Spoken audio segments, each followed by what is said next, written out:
सभी भारतीयों के लिए एक बहुत अच्छी खबर निकलकर सामने आ रही है। जहां एलपीजी गैस की समस्या से सभी परेशान थे, बढ़ती महंगाई से परेशान थे, इस बीच एक बहुत अच्छी खबर यह है कि ईरान ने 2 भारतीय गैस टैंकरों को हॉर्मुज स्ट्रेट से गुजरने की अनुमति दे दी है।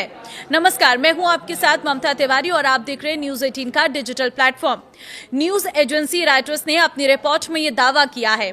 रिपोर्ट में सूत्रों के हवाले से बताया गया है कि 2 भारतीय एलपीजी टैंकर जल्द ही हॉर्मुज स्ट्रेट के रास्ते भारत की ओर रवाना होंगे और इससे घरेलू गैस आपूर्ति पर पड़ रहे दबाव को कम करने में मदद मिलने की उम्मीद है। रिपोर्ट में यह भी बताया गया है कि एक कच्चे तेल का टैंकर भी 1 मार्च के आसपास हॉर्मुज स्ट्रेट पार कर चुका है और सऊदी अरब का तेल लेकर शनिवार तक भारत आ सकता है। इससे पहले गुरुवार शाम को ही भारत में ईरान के राजदूत मोहम्मद फतहाली ने कहा था कि ईरान हॉर्मुज स्ट्रेट में भारत को सुरक्षित रास्ता देगा। उन्होंने कहा कि भारत और ईरान के बीच लंबे समय से दोस्ताना रिश्ते और आपसी भरोसा रहा है। इसी आपसी रिश्ते और भरोसे की वजह से ही भारत के लिए यह रास्ता खोल दिया गया है और पूरी सुरक्षित तरीके से भारत के 2 जहाज वहां से रवाना हो चुके हैं। हॉर्मुज स्ट्रेट विश्व के सबसे महत्वपूर्ण समुद्री मार्गों में से एक है, जिससे होकर वैश्विक तेल और गैस शिपमेंट का एक महत्वपूर्ण हिस्सा गुजरता है। इस मार्ग में किसी भी रुकावट का असर ऊर्जा बाजारों और अंतर्राष्ट्रीय व्यापार पर पड़ रहा है, जिसमें भारत भी शामिल है, जो इस क्षेत्र से अपने कच्चे तेल का एक बड़ा हिस्सा आयात करता है। फतहाली के भारत के लिए सुरक्षित मार्ग के संकेत ऐसे समय में आए हैं जब सरकारें और शिपिंग कंपनियां पश्चिम एशिया में चल रहे संघर्षों के बीच हॉर्मुज स्ट्रेट के आसपास की घटनाओं पर नजर रख रही हैं। भारत में शुक्रवार को रसोई गैस के लिए सड़कों पर परेशानी की स्थिति रही। कई रास्तों में लोग कतारों में खड़े देखे गए, खाने पीने की दुकानें बंद हो गई, जमाखोरी की खबरें भी फैलने लगी। जबकि केंद्र सरकार लगातार ये कह रही थी कि देश में एलपीजी की कोई कमी नहीं है।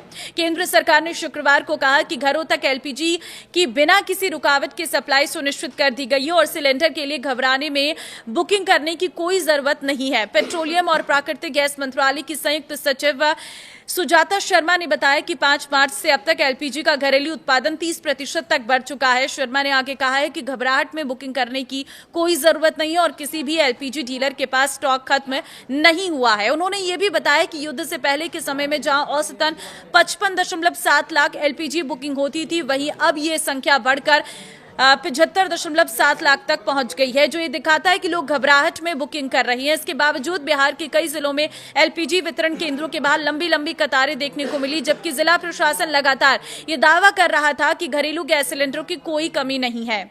इजरायल और अमेरिका ने 28 फरवरी को ईरान पर हमला कर दिया था। हमले के जवाब में ईरान ने हॉर्मुज को बंद कर दिया। ईरान के हमले की वजह से जहाज इस संकरे जलमार्ग से नहीं गुजर पा रहे थे और भारत के जहाज इस जलमार्ग के बंद होने की वजह से काफी अधिक प्रभावित हुए हैं। कई मीडिया रिपोर्ट्स में दावा किया गया है कि ईरान ने नए सुप्रीम लीडर मुज्तबा खामेनेई गंभीर रूप से घायल हैं और कोमा में हैं। ब्रिटिश मीडिया द सन की रिपोर्ट के मुताबिक 28 फरवरी को अमेरिका इजरायल के हमले में घायल होने के बाद उन्हें तेहरान के सीना यूनिवर्सिटी अस्पताल में भर्ती कराया गया। बताया जा रहा है कि उनकी हालत बेहद गंभीर है।